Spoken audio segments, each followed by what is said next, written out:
जितने भी जीव जन और जितने भी मनुष्य हैं वो सब ये चाहते हैं कि हमको सबको आनंद मिले, सबकी खोज है आनंद प्राप्त करने की। और इसी तरह से इतनी मेहनत करते हैं कि आपको आनंद मिल जाएगा। क्या कांक्षा रखते हैं कि अब मिल जाएगा, अब मिलेगा, अब मिल जाएगा, अब मिलेगा। और आनंद यहाँ पे है, सुख और आनंद और शांति चाहते हैं तो यहाँ तो है। जो चीज इस संसार में नहीं है वो आपको कैसे मिल जाएगी। तो मनुष्य शरीर अनमोल है। एक किराए का मकान है, थोड़े दिन के लिए उसने दिया और जैसे ही पूरा होगा मकान अपना लेगा, आपको निकाल बाहर कर देगा। ये सब सामान सब पड़ा रहेगा, कोई भी आपके साथ जाने वाला नहीं है। और आपको आनंद मिला नहीं, सुख मिला नहीं, शांति मिला नहीं।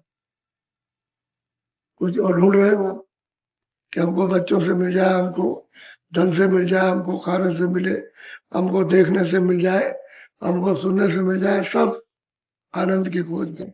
और आनंद इधर रखा हुआ, ये दोनों आंखों के ऊपर, ये आनंद का कुआं है, स्रोत है। यहाँ मुड़ के आओगे तो आनंद मिलेगा, ये क्षणिक है। और इधर आओगे तो आपको अस्थायी मिलेगा। तो इधर किसी को मालूम है नहीं, कोई जानता है मनुष्य मंदिर में कोई मालिक के, उस प्रभु के पाने का, यानी खुदा के पास पहुंचने का कोई रास्ता है, वो किसी को मालूम। जब तक वो महात्मा नहीं मिलेगी तब तक ये रास्ता मिल नहीं सकता, किसी को नहीं मिलेगा। या वो देसी हो चाहे बाहर के कोई भी, चाहे पढ़े लिखे हो चाहे अनपढ़ हो, लेकिन ये है कि रास्ता तो तुम्हारे पास ही सकता है। तुम्हारे पास आंख है, दो आंखें बाहर, दो कान बाहर और दो नाक के सुराख बाहर, और एक आंख अंदर, एक कान अंदर और एक नाक है। ये आपके पास में पहले से, जब से आप मालिक के यहाँ से आए हो तब से ये सब चीजें आपके पास है।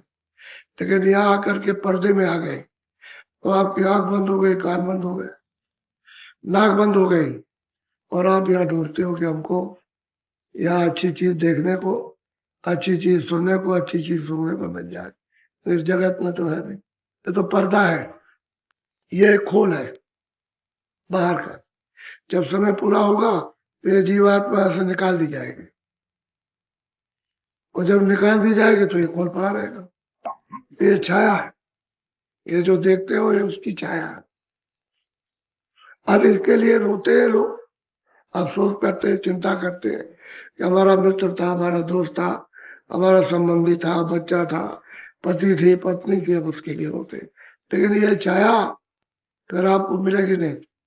तो मनुष्य रूपी मंदिर में जीवात्मा बैठी है और आंखों के ऊपर, दोनों आंखों के मध्य में और दरवाजे में बैठी है। इस शरीर में कहीं नहीं, इसके ऊपर बैठी हुई है, लेकिन उसका प्रकाश सारे शरीर में संचार करता है। तो शरीर चलता फिरता, बोलता, देखता, और जब उसका प्रस्ताव का सिमटा होता है तो ये हाथ पैर जवाब दे जाते हैं।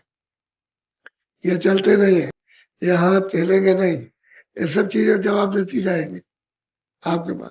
तो जब तक उसका संचार है तब तक, जब समय पूरा होता है तो खिंचाव हो जाता है, तो सिमटा हो जाए तो सूरत ऊपर चली जाती, शरीर खोल है पड़ा रहता है। तो आप किस लिए आए थे? मालिक को प्राप्त करने के लिए। तो क्यों भूल गए कि बहुत दिन हो गए, आपको इसमें लगा दिया कि अच्छा ये बुरा है, ये पाप है, ये पुण्य है। इसमें आप करने लगे काम, इसमें आप गंदे हो गए। जब गंदगी जमा हो गई तो हृदय में ये सब गंदगी जमा हो गई तो जीवात्मा बंद हो गई।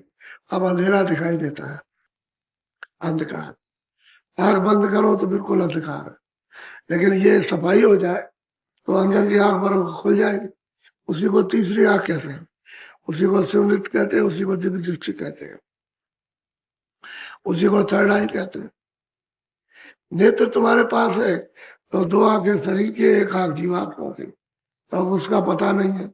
अब महात्मा मिले तो उसकी जानकारी आपको दें और ये कहेंगे भाई ऐसा करो, ये मन बुद्धि चित्त को इसकी सफाई करो।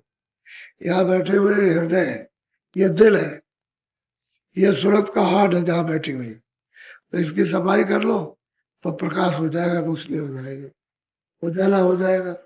जब उजाला होगा, लाइट होगी, तो उसमें आपको दिखाई देगा, तब आपको आनंद मिलेगा। और ऊपर से आ रहा सब आवाज आ रही, नाम आ रहा, जब नाम सुनोगे तो अमृत पीने को मिलेगा। वो तो अमृत तो सबसे मीठा है, इतनी तो कोई चीज मीठी है नहीं। कुछ भी खाओ या कुछ भी देखो, इतना मीठा नहीं है इतना कि अमृत मीठा। और ऊपर जाओगे तो अमृत ही अमृत, क्योंकि जीवात्माएं तो अमृत पीती हैं तो अमर हो जाती है, जन्म मरण से उनका छुटकारा हो जाता है। तो एक किराए का मकान प्रभु को पाने के लिए आपको दिया गया, कि इसी में दरवाजा है, ये मनुष्य मंदिर है, ये जिस्मानी मस्जिद है, ये उसकी बाडी है, अरे उसका चर्च है, तो आप इसमें तो उसका दीदार दर्शन उसका करते नहीं हो, और इधर बाहर जाते हो, किसी मंदिर में जाओगे, किसी मस्जिद में, और किसी आप चर्च में जाओगे, कहोगे यहाँ ईसा मसीह रहते थे, हाँ इसमें खुदा बैठे थे, इसमें भगवान, अरे ये उसने बनाया, इसी में वो बैठा हुआ, इधर दरवाजा खोलो तो आप उसका दर्शन करो, तब दर्शन होगा। आंख नहीं जब तक खुलती है तब तक दर्शन नहीं। तो सब महात्माओं ने असल में चीजें हैं कि महापुरुषों की वाणियां हम लोग नहीं समझ पाते, जो भारतवर्ष में रहते हैं। बाहर के लोग तो जानते ही नहीं साधना को, उनको ये पता ही नहीं कि साधन किसको कहते हैं। ऊपर भी कोई लोग हैं तो ये तो मतलब मृत लोग है, इसके ऊपर में स्वर्ग में कोई वो बहिष्ठ है। आप ऊपर जाओगे तो ऊपर तो बहुत अच्छी रचना है, उसके ऊपर जाओ तो और सुंदर रचना। तो वहां जन्म मरण इस तरह का तो होता नहीं, जैसे अभी मर गए, जलाए गए, आपको बीमारी हो गई, रोग हो गया, आप रो रहे हो, चिल्ला रहे हो, कपड़े पहन रहे हो, खेती कर रहे हो, दुकान, ये तो वहां काम है नहीं, वो तो लोग है, दिव्य लोग। तो उनमें जाओ तो मतलब ये क्या आराम मिले आपको। लेकिन मृतलोक में तो कोई आराम नहीं, यहाँ रहते हो क्या आराम, कुछ आराम नहीं। क्या ढूंढ रहे हो यहाँ, सब जगह चारों तरफ घूमते हो तो क्या ढूंढते हो, अच्छी चीज मिल जाए, अच्छी उसके देखने से आनंद मिल जाएगा। असली चीज छुपी हुई है आनंद की, देखो या आप खाओ, या आप सुनो, या आप रखो उसको, लेकिन सब में से आनंद ढूंढते हो कि आनंद मिले यार, आनंद यहाँ है नहीं। इसलिए आप अंत में जब शरीर ये पुराना हो जाता है, उम्र जब ढल जाती है, तो फिर आदमी निराश हो जाता है कि हमने तो बहुत कुछ खोजा, हमको तो कुछ मिला नहीं और हमको आनंद मिला नहीं, तो हमारा तो जीवन व्यर्थ चला। फिर आप कुछ नहीं कर सकते। जवानी में तो सब कुछ कर सकते, लेकिन जब वृद्धाई अवस्था आएगी, बुढ़ापा, ओल्ड एज होगी, तो आप कुछ नहीं कर सकते। तो ये हाथ पैर सब आपके चल जाएंगे। साधन भजन जो है वो जवानी में होता है, जिन लोगों ने भी किया वो जवानी में किया। वृद्धाई में तो कृपा के ऊपर पार हुए, दया से पार हो गए, उनकी मेहर हो गई तो पार हो गए। लेकिन वैसे ज्यादातर तादाद में सभी महात्माओं ने अपने जीवन में जवानी में साधन किया और जवानी में उसको प्राप्त किया। वो कहने का ही मतलब मेरा सुनो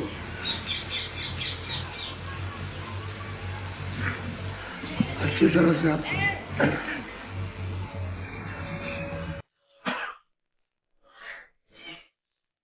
गुरु कायगम रूप में देखा, सत्य गुरु सत्य नाम सम पे। कहते हैं भाई, हमने सेवक जो साधना करता है वो प्रेमी कहता है कि हमने गुरु का जो अगम रूप है, यानी दिव्य रूप, उसको मैंने अपनी दिव्य आंख से देखा, ज्ञान चक्षु से, तीसरी आंख से हमने देखा। और सूरत वालों शरीर में जो साधन करती है, कहते हैं भाई हमने गुरु का रूप अगम देखा, ऐसा रूप यहाँ नहीं है, ये तो मानव रूप है, वहां तो कोई शरीर तो है नहीं वहां, तो ये मैंने दिव्य रूप है मैंने देखा उसको। अब वो कहती है कि मैंने देखा, वो कहते किसने दिखाया, कह रहे तो गुरु गुरु की कृपा हो गई, गुरु ने दिखाया। वैसे तो मैं देख नहीं सकती थी, लेकिन उनकी दया और मेहर हो गई, तो उन्होंने मुझको वो अपना अगम रूप दिखाया। जिसके लिए वो यहाँ आते हैं, वो दिखाया उसको। बोलो। बल सतगुरु अब काल पछाड़ा, कर्म काट सतगुरु पद। अब वो सूरत कहती है कि भाई मुझको किसका बल मिला, सतगुरु। तो कुछ भी पाप पुण्य थे हमारे पाप में जो जमा थे, उनको हमने धो डाला। किसमें धोया? नाम की धार में, शब्द की धार में धोया। जब अनहद वाणी सुनने लगे तो सफाई होती है तन की, मन की, बुद्धि की और चित्त की, अंतःकरण की सफाई होती है। उसी अनहद ध्वनि को सुनकर के तुरंत की सफाई होती है। उसी अनहद सुनकर के पूरा का पूरा हृदय आपका निर्मल पवित्र हो जाता, स्वच्छ हो जाता। कहते हैं भाई मैंने कर्मों को कैसे धोया? गुरु के बल से, गुरु की कृपा से। क्यों? कि उन्होंने नाम के साथ जोड़ दिया, शब्द के साथ में जोड़ दिया सूरत को, तो मैंने साफ धो डाला। अब वो तो मोया है, ये गंदगी पर साबुन कपड़े पर लगा दो तो सब मैल कट करके और पानी में डालो तो धुल जाए। ऐसे तो कह रहे मैंने मोया लगाया इनका नाम का, किसके बल से? गुरु के बल से। उन्होंने नाम भेज दिया और सूरत को नाम से जोड़ा। और धोया कैसे जाएगा? और जो अमृत आ रहा नाम में, उससे कहते हैं सब कर्मों को धो डाला, स्वच्छ और साफ। आप जब साफ हो जाएगी तब उसको हृदय में गुरु का आगम रूप देखने को मिलेगा। कौन सा? जो सतगुरु सतलोक में विराजमान है, उनका वो यहाँ दिखेगी रूप, कि कैसा रूप है उनका आदमी, वो देखने को मिलता है। जब तक आंख नहीं खुलेगी तब तक वो आगम रूप देखने को नहीं मिलेगा। बोलो। सहस कमल का सुधारा, ज्योति रूप का दीपक। कहते हैं भाई सैदल कमल। जब अनहद वाणी आने लगी और हमने उस आवाज को, घंटा और शंख की आवाज पकड़ा, तो वहां गई तो कहते हैं कि मैंने संभाला कि इसकी आरती किस तरह से होगी। उस ज्योतिष स्वरूप की, नाम तो उनका निरंजन है, अवतार उनका सैदल कमल और रूप उनका ज्योतिष, आवाज उनकी घंटा शंख। तो कहते हैं कि तभी तो उसको देखने को और आरती करने को उसको समय मिलेगा। लेकिन उसी निरंजन भगवान के रूप में वो वहां पर उनका चिन्ह है, गुरु वहां भी बैठे हुए हैं, उसी जगह पर वहां बैठे उनका भी दर्शन होता है। क्योंकि उसके बगैर तो टिक नहीं सकते, वहां टिकाव नहीं होगा सैदल कमल से, वो रहना उनका जरूरी है। इस नाम के द्वारा उतरे हैं, वही धार नीचे उतर करके आई और आंखों के सामने ठहरी हुई है।